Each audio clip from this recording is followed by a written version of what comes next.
Court is on the record in City of Conneaut versus Timothy J. Peters, case number 25 TRD 1083. In this case, Mr. Peters pled not guilty to one count of driving under suspension, a first-degree misdemeanor, on December 11, 2025. 25 CRB 401.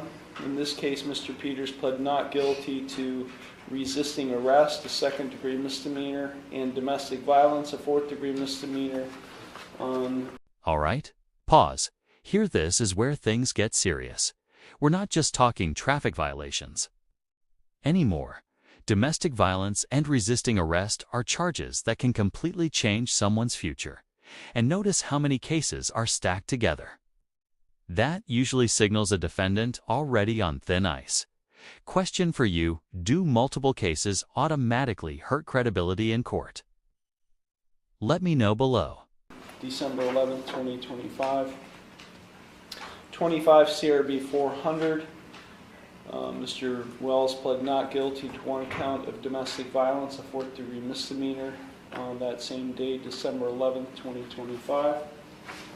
And an older case, 22 TRD 794. In this case, Mr. Wells was convicted of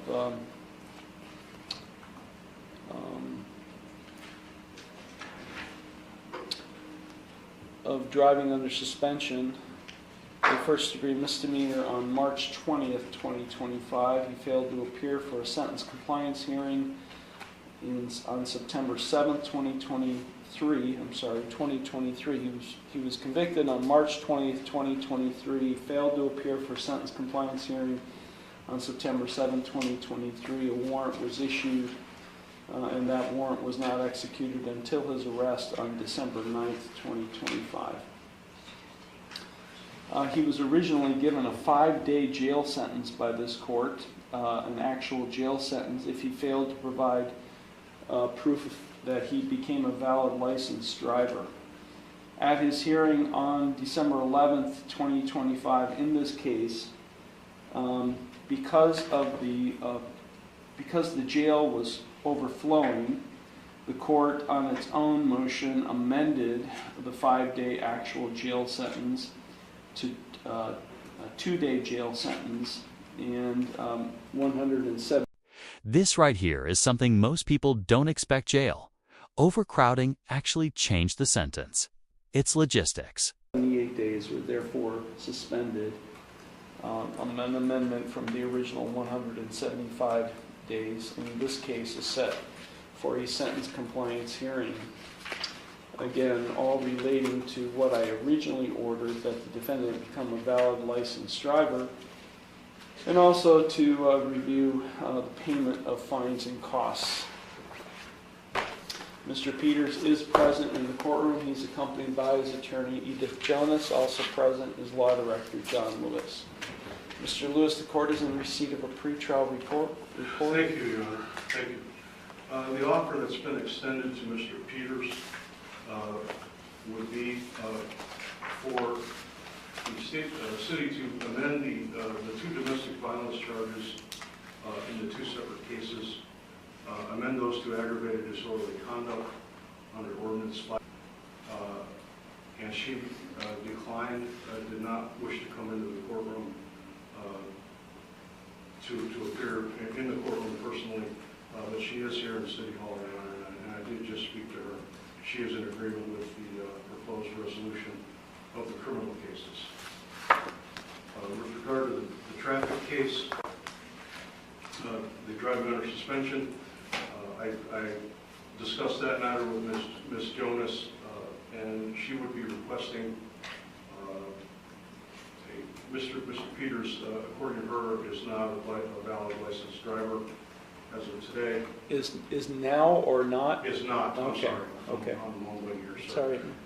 He's got a Pennsylvania driver's license, or he had a Pennsylvania driver's license, so I have no way of looking at his driving history as far as Pennsylvania is concerned. But Ms. Jonas has advised me that he's currently not valid, and so I believe that both sides would agree to a second pretrial on a traffic case. Getting a second pretrial conference is not automatic. This is basically the court giving one more chance. Especially rare when the defendant admits he doesn't even know his license status. If you're watching closely, the judge's patience is already wearing thin. Thank you. Thank you. Just, when was this protection order issued? She told me December 9th. Okay. Because the allegations are that, I mean, the most recent incident would have been December 9th. Hold on, Your Honor, I have a Yeah. copy of it. I can tell you exactly when it was issued.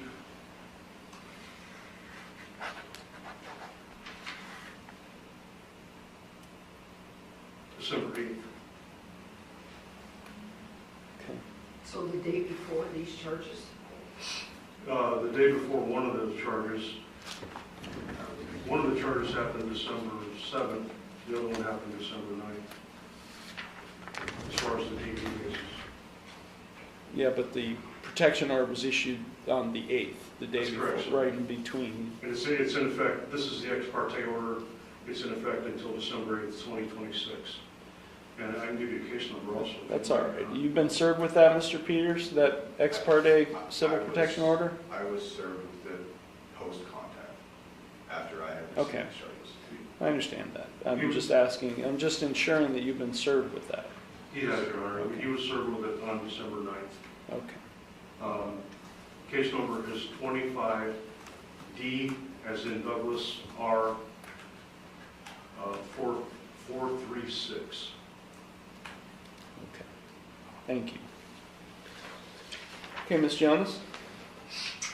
Oh, that is my understanding of the agreement, sir. I talked to my client as it relates to the DUS in particular, and he hasn't had a valid license since like he was 21 years old. But it is PA, as Mr. Lewis stated, so we can't see what he needs to do or where he's at in the scheme of things by way of the DUSs. So he said he would make every effort to go over and check out and talk. He's living over there now, so it might make it a little easier, but he's going to try to get to the bureau over in PA to see what he needs to do so we could report back to the court.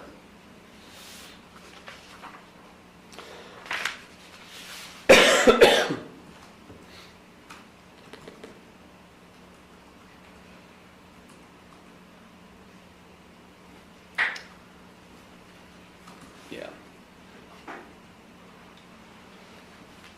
Okay, I'll set both of the, I'll set the one traffic case, 25 TRD 1083, for a second pretrial conference.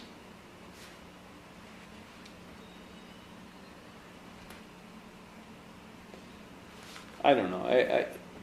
You know, Mr. Peters on the traffic cases, I don't frankly care of what your excuses are. The fact that I'm even allowing a second pretrial conference is kind of laughable. I kind of laugh at myself right now because honestly, for you to, through your counsel, to come in here and say, I don't know what the status of my license is. And 3 years ago, you were in this court, and I ordered you to get valid. And for you to say today, 3 years later, I don't even know what the status of my license is. Wow. This is one of those moments judges don't forget. 3 years, multiple orders, and still no valid license. You can hear the frustration. This isn't just about paperwork hits, about ignoring court authority. Be honest, was the judge too harsh? Or was this long overdue? It's just mind-blowing. So anyways, I'll say I'm not going to give you much time. I'll set it for a second pretrial conference in 30 days. And then I'll set another sentence compliance hearing on the other traffic case, the 22 case, for another sentence compliance hearing on that same date and time. Because you owe this court a lot of money.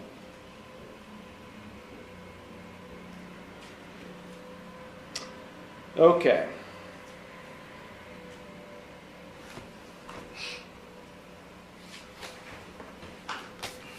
On the two cases, criminal cases. Mr. Peters, it's my understanding today that you wish to enter a guilty plea to 2 counts of aggravated disorderly conduct. Both of those are 4th-degree misdemeanors. Both of those are amendments from the original charges of domestic violence, a 4th-degree misdemeanor. And I understand in exchange for that guilty plea, or those guilty pleas, that the other charge of resisting arrest in 25 CRB 401. Oh, I'm sorry, you're also pleading to the resisting arrest? Yes, sir. Oh, I'm sorry, my mistake. If I may, sir, I'm sorry, there's a little confusion. The offer was to plead to amend the domestic violence, both of them, down to ADC and the resisting. You don't want to do that? Yeah, that's fine. He was under the impression that he was only pleading to 1 ADC.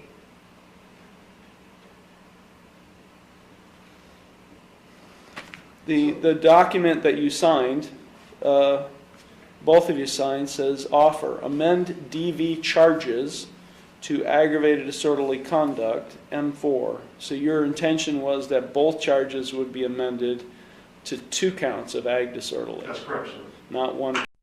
This moment is critical. Plea deals must be crystal clear because once you plead guilty, there's no rewind button. Notice how the judge slows everything down here. That's to protect the record and prevent appeals later. This is law in real time. So it's up to you.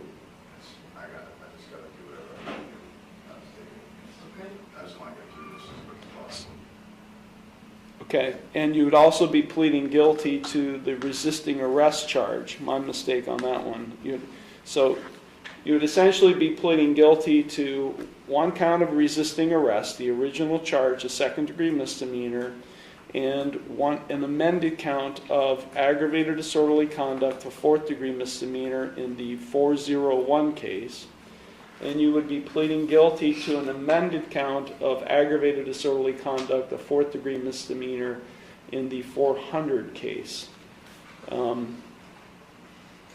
Is that what you wish to do today? Yes, sir.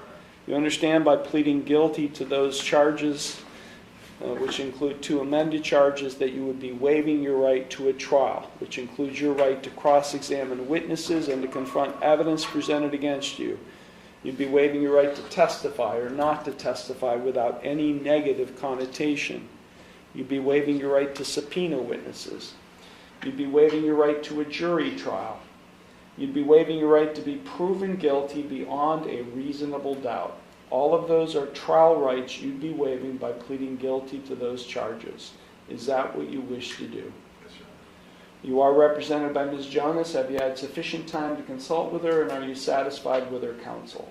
Yes, sir. Are you currently under the influence of any drugs, alcohol, or prescription medications that might affect your thinking?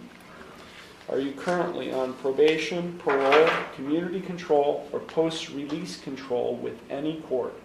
Just bail with you, Your Honor. No other courts? No, Your Honor. Okay. Has anyone made any promises to you about what your sentence will be in order to induce you to plead guilty to these 3 charges today? No, Your Honor. And are you thinking clearly, and do you understand everything that's happening?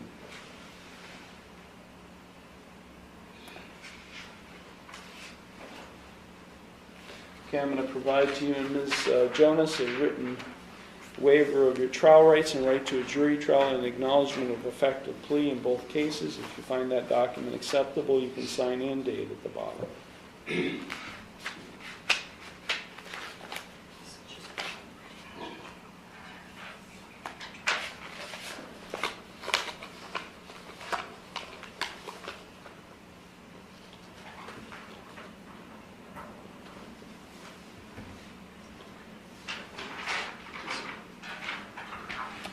Court finds that Mr. Peters and Ms. Jonas have executed in open court the written waiver. Court does find the defendant's plea of guilty to resisting arrest and to 2 counts of aggravated disorderly conduct in these 2 cases are knowing, voluntary, and intelligent. Court will accept the guilty pleas to those charges, and I will therefore find him guilty of those offenses.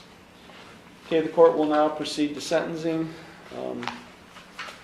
Is there anything you or your client would like to say, Ms. Jonas, in mitigation of sentence? So, I've talked to the client, sir, in reference to the domestic situation. He is living in Pennsylvania now. I think that's where he's from originally. And his only contact here was Ms. Ulrich, and I explained to him that he cannot have contact still, even though these charges have been amended because of that civil protection order. He works, he has a good job, he has, the alleged victim and Mr. Peters have one child together. I've encouraged him to go to juvenile court to get companionship with his child. But when I asked him if he's getting back together with her, if she would allow it, he said he sure would, but he also tells me, that the relationship is not healthy. He is mental health. He was taking medication that I don't think he takes anymore. And he is in counseling. Where? State Department of Behavioral Health here in Pennsylvania, Your Honor.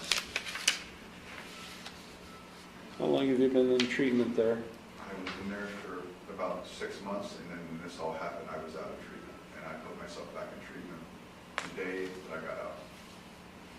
So with all the holidays, it takes a little bit to get in the thing, and I haven't had my first therapy session yet. It's scheduled for January 12th. Your Honor.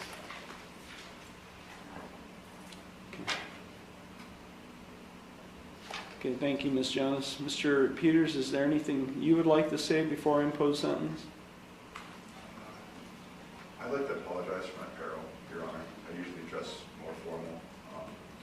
All of my clothes are at this Ulrich's residence. There was a no contact. This is all I had. I'm just trying to do the best I can. I've been having a lot of battles with mental health. I got myself off of a lot of medications that I feel like weren't really good for me. I was using them as a crutch to work a lot more than I should have. Adderall it's a cancer. I feel really bad for what I did to my victim. I should have never scared her like that. I didn't know what else to do. I grew up in a place where violence was all we knew. I did a bunch of time as a juvenile just for fighting in school and life on the Lower East Side of the area. It was horrible. I went to the worst schools. I had no support system growing up, and it's just, as an adult, I'm just learning about mental health. I'm just learning about ways to deal with problems, and I'm just learning. I didn't have anybody to teach me anything. It's just a slow process, and I'm sorry that she got caught up in it. It wasn't on her. I'm trying to get better every day for me, for my kids. And I'm just learning. This is the emotional core of the case. Trauma, mental health, childhood violence doesn't excuse the crime, but it explains the person. Judges hear stories like this every day, but they still have to balance accountability with rehabilitation. Do you believe the system does enough to address mental health before cases reach this point? That's all, Your Honor. Thank you. Mr. Lewis? Thank you, Your Honor. To briefly recap why we're here, Mr. Peters and Ms. Ulrich have children together. There was an incident on December 7th where he messaged her, sent threatening messages to her by text, threatening to kick in her door. That resulted in the first domestic violence charge that took place in 25 CRB 400.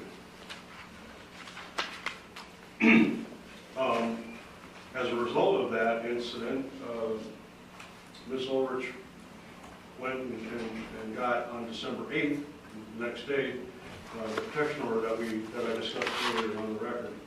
That was obtained by her on December 8th. On December 9th,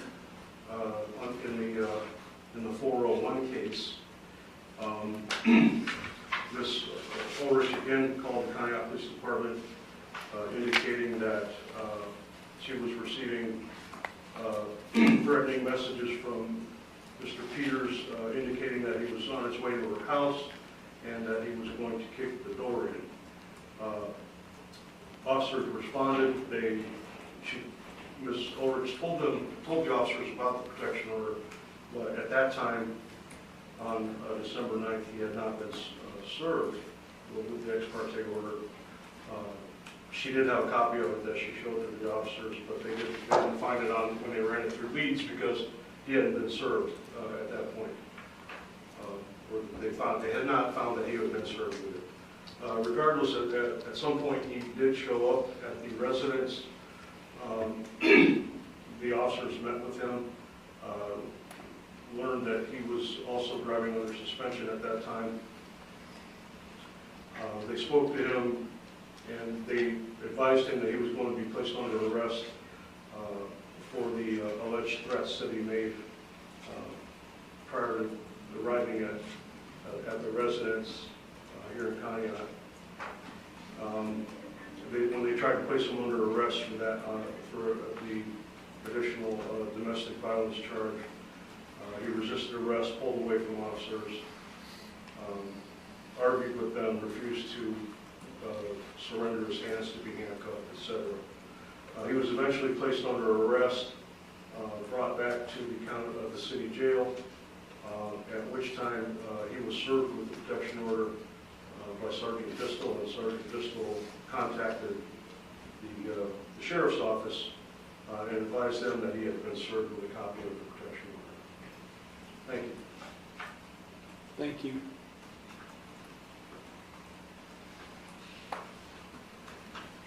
Any response to that, Ms. Jones? I don't think so, thank you.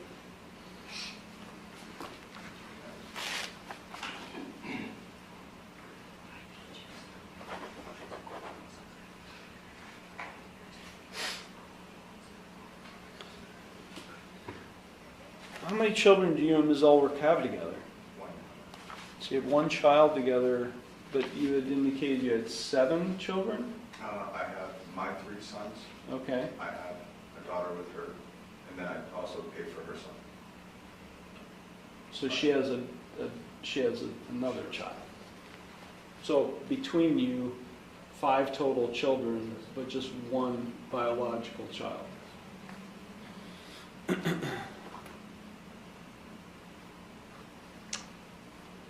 Where is Safe Harbor at? Where are you getting? You said you went to Safe Harbor. Where I exactly? called and scheduled an appointment at Safe Harbor in Erie, Pennsylvania, on West 26th Street. Are you a previous Yes. patient? I was there previously. I stopped going to therapy, and I feel like that's where a lot of this came from. It's called UPMC, Western Behavioral Health at Safe Harbor. Yes.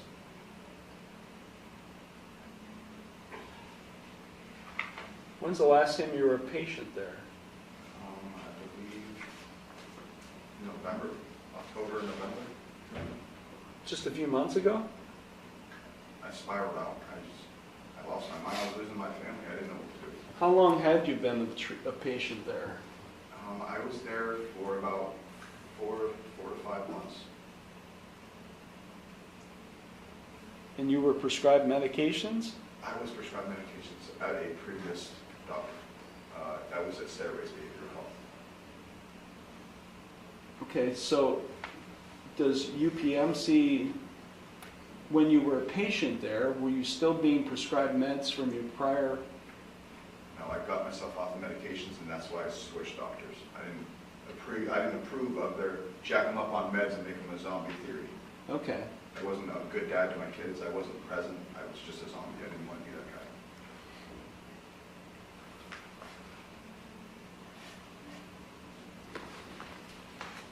guy. I don't know much about UPMC's Western Behavioral Health Unit. Doesn't have the greatest reviews. It does not. But as we spoke previously, Your Honor, I didn't have insurance at the time. It was all that was available to me. But your insurance does cover this. Well, I will have my insurance come January.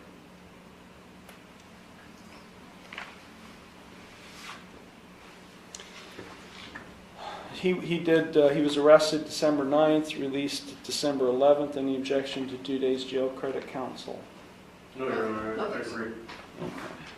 Okay, on the resisting arrest charge, 90 days in jail, 88 days will be suspended. He is placed on I will give him credit for those 2 days. He is placed on 2 years of supervised community control. He's ordered to have no criminal offense for 2 years. Is there any indication of drugs or alcohol? No, Your Honor, not in either report. That was a trick, Your Honor. 2 years of supervised community control. I'm ordering him, I don't know the status, but I'm going to order that he submit to a comprehensive diagnostic assessment at UPMC Western Behavioral Health at Safe Harbor.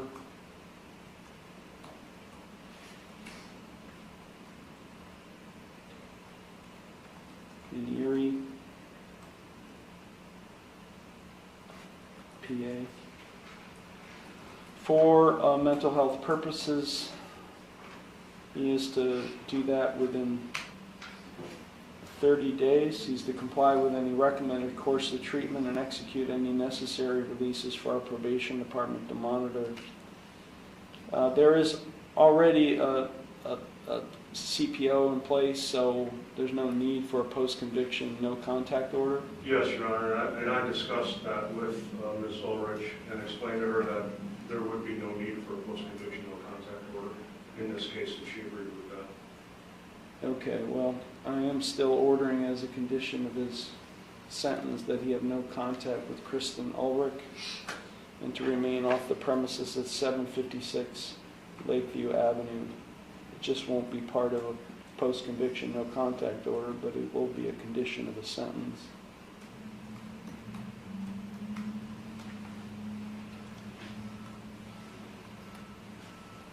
$250 fine and costs. This is consecutive to all other sentences.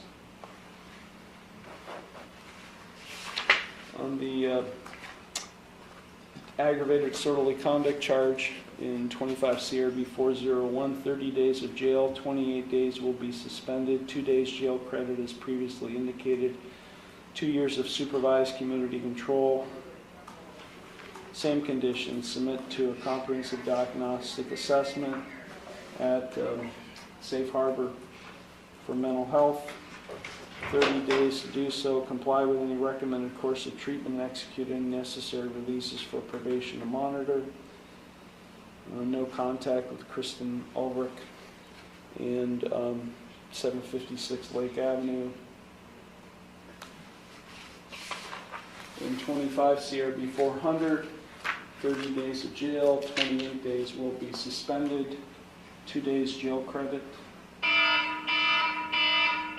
This is consecutive to all the sentences. 2 years of supervised community control, no criminal offense for 2 years. Same. I have alarms going on for work, I'm sorry. I'm trying to put you on. If it goes off one more time, I'm going to take your watch off you. I'm going to turn it off. Yeah. Submit to a comprehensive diagnostic assessment for mental health within 30 days at Safe Harbor. Comply with any recommended course of treatment, execute any necessary releases for probation to monitor, no contact with Kristen Ulrich at 756 Lakeview Avenue. In each of the aggravated disorderly conduct chart cases, $150 fine and costs. I'm going to set these cases for a sentence compliance hearing in roughly 90 days.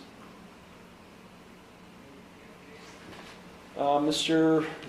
Peters, on the traffic case, we're going to have another pretrial conference and sentence compliance hearing on the traffic cases in about 30 days. And then on the new criminal cases, we're going to have you come in about 90 days just to see how things are going. But I don't know what the total amount of fines and costs are that you owe this court at this point. The clerk will give you all of that at the window, but we're going to set you up on a payment plan at this point. How much can you afford to pay this court every month? I can do about $100 if that's When can the first payment be made? Today.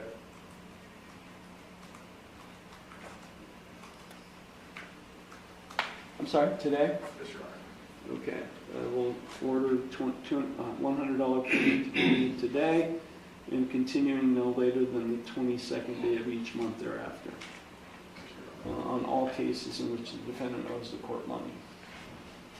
As I said. Okay, Mr. Peters, over the next 2 years, you're going to be on supervised probation with this court. If over the next 2 years you're found to have violated any of the conditions of your probation, there are actually 3 things I could do. I could impose up to 144 days of jail. Or I could impose more restrictive community control sanctions, more restrictive than what I've already ordered. Or I could extend your probation from 2 years up to a maximum 5 years. Or I could do any combination of those 3 things. So do you understand the consequences you face if found to have violated your probation? Yes, Your Honor.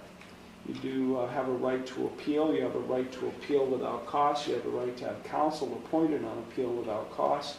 You have a right to have documents provided to you necessary to file an appeal without cost. And you have a right to have a notice of appeal timely filed on your behalf. Is there anything further, Mr. Lewis? No, Your Honor. Thank Ms. you. Jonas? Nothing, sir, thank you. Okay, Mr. Peters, you'll go to the clerk's window and then you'll meet with the probation department.